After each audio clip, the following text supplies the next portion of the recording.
गुरुर्ब्रह्मा गुरुर्विष्णु गुरुर्देवो महेश्वर गुरु साक्षात् परं ब्रह्म तस्मै श्री गुरुवे नमः।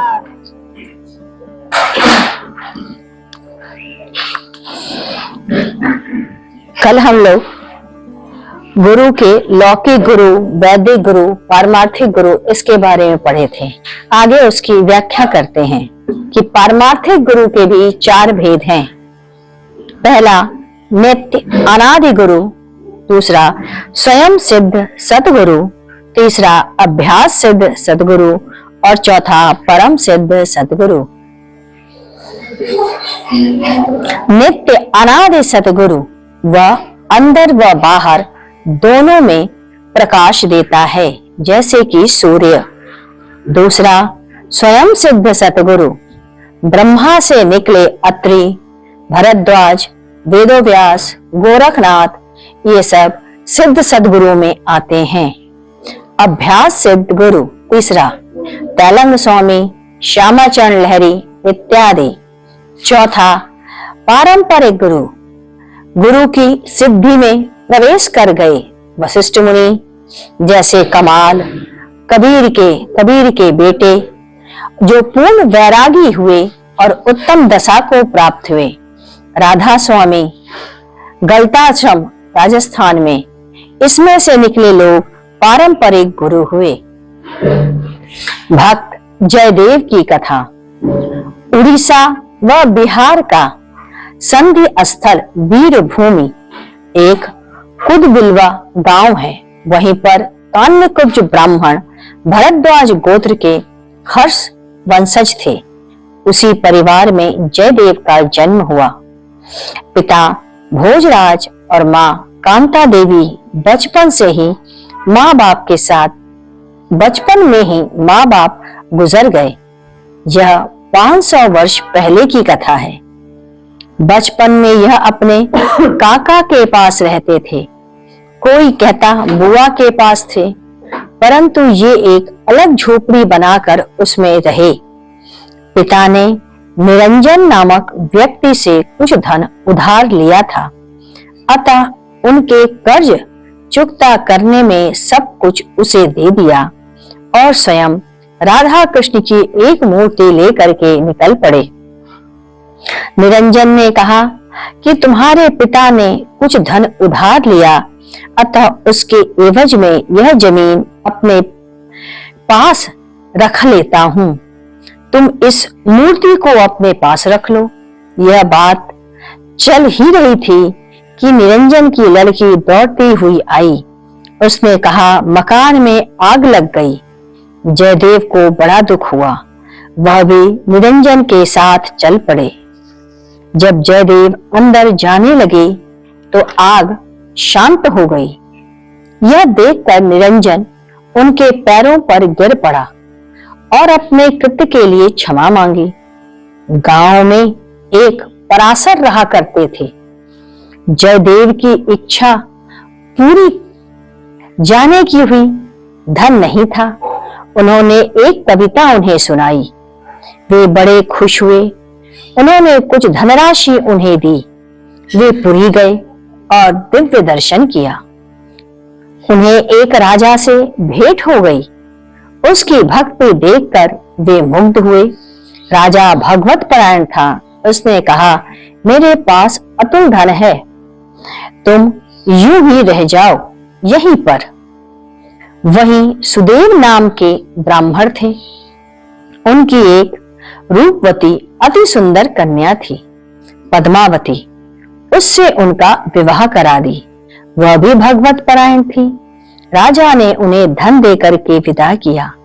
मार्ग में कुछ डाकुओं ने उनसे धन छीन लिया और हाथ पैर काट करके कुएं में फेंक दिया।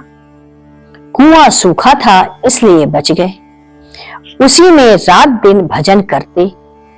एक बार गौड़ राज्य के राजा लक्ष्मण सेन उधर से जा रहे थे। कुएं से प्रकाश बिंब निकलता देखा। सैनिकों द्वारा जयदेव को बाहर निकलवाया, अपने साथ उन्हें ले आए, राज्य में रहने को जमीन दे दिया। जयदेव अब वहां रहने लगे। वह हमेशा भगवत भजन में डूबे रहते। उनकी खूब चिकित्सा कराई। एक बार राजा भोज का निमंत्रण दिया। उसके व्यवस्थापक जयदेव थे।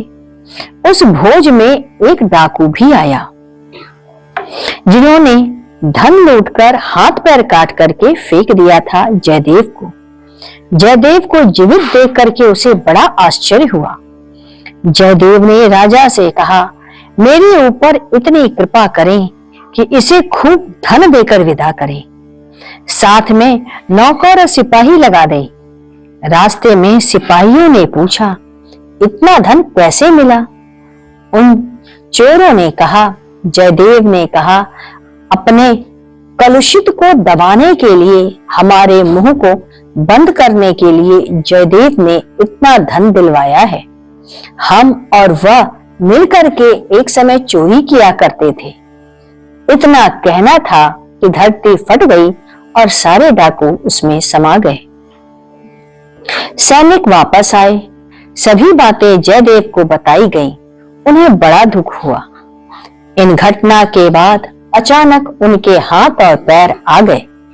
राजा उनकी भक्ति परायणता को देखकर उनके चरणों में गिर पड़ा। जयदेव की पत्नी को भी बुलाया गया। वे महल में रहने लगी। पत्नी कथा कहती थी। एक दिन उसने कहा, जो पत्नी पति के मरने पर जल जाती हैं, वह बड़ा नीच कार्य करती हैं। रानी बैठी थी। उसने पूछा, तो फिर ऊंचा कार्य क्या है? पद्मावती ने कहा, पति के मरने की खबर सुनते ही वह भी मृत्यु को प्राप्त हो जाए। एक दिन रानी ने पद्मावती से कहा, सुनती हो, जयदेव के शरीर को शिकारी ले गए और जाते समय शेर उसको फाड़ दिया। इतना सुनना था कि पद्मावती गिरी और वहीं मर गई। रानी को बड़ा क्लेश हुआ। जयदेव को यह समाचार दिया गया। वह आए। उन्होंने कहा, यदि मैं जीवन भर केवल तुम्हें ही जाना है तथा पति प्राण पत्नी प्राण बनकर रही हो, तो तुम तो जीवित हो ही जाओगी। भगवान उसे जीवित कर देंगे। और वह जीवित हो गई। जयदेव नदी के किनारे रहते थे। घर से आने और जाने में 1.5 घंटे का समय लगता था। एक बार जयदेव गीत गोविंद लिख रहे थे। एक जगह उनकी लेखनी रुक गई। बड़ी देर हो गई, फिर भी समझ में नहीं आया क्या लिखें। पत्नी से कहा, जाता हूं, स्नान करके आता हूं, तब लिखूंगा। वह स्नान करने चले गए। थोड़ी ही देर में वापस आ गए। पत्नी ने पूछा, अरे इतने शीघ्र वापस आ गए? जयदेव स्वयं भगवान कृष्ण जयदेव का रूप करके आए। कहा, अभी अभी वह पंक्ति याद आ गई, सोचा लिख लूं, कहीं भूल न जाऊं। जल्दी से कलम और दवात लेके कुछ पंक्ति लिखी। फिर भगवान की पूजा और भोजन खाकर पलंग पर सो गए। अब जयदेव स्नान करके वापस आए। देखा पद्मावती खाना खा रही हैं। पूछा, अरे पद्मावती, मेरे भोजन करने से पहले ही खाना खा रही हो? पद्मावती ने कहा, अरे अभी आप कविता लिख रहे थे, भोजन करके पलंग पर सो गए। उन्होंने कहा, मैंने कविता लिखी, लाओ तो देखे। पत्नी लाई। पंक्ति उन्होंने पढ़ी। वही कविता लिखी थी जो वह सोच रहे थे। जयदेव ने कहा, भाग्यवान, तू धन्य है। स्वयं साक्षात परब्रह्म परमेश्वर का दर्शन तुझे तो मिल गया। उन्होंने जूठा पत्थर उठा करके खा लिया। जयदेव वृंदावन चले गए, फिर लौट कर नहीं आए। कहते हैं उसी जगह पर उन्होंने अपना प्राण त्याग दिया और त्यागने के पश्चात पद्मावती ने भी अपने शरीर को छोड़ दिया। यह थे गीत गोविंद के रचयिता जयदेव। जिनको हम सब ने सुना और पढ़ा।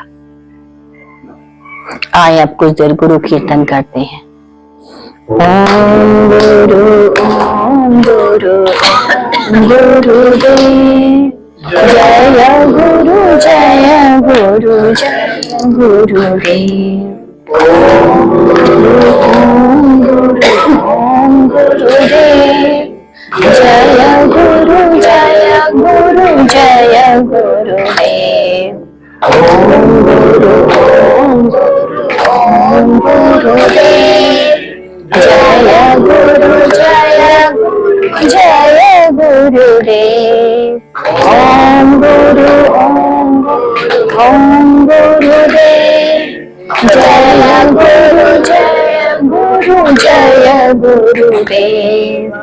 ओम गुरुदेव जय गुरु जय गुरुदेव। ओम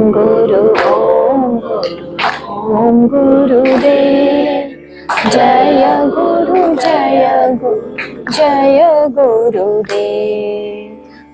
बोलिए सद्गुरुदेव की जय।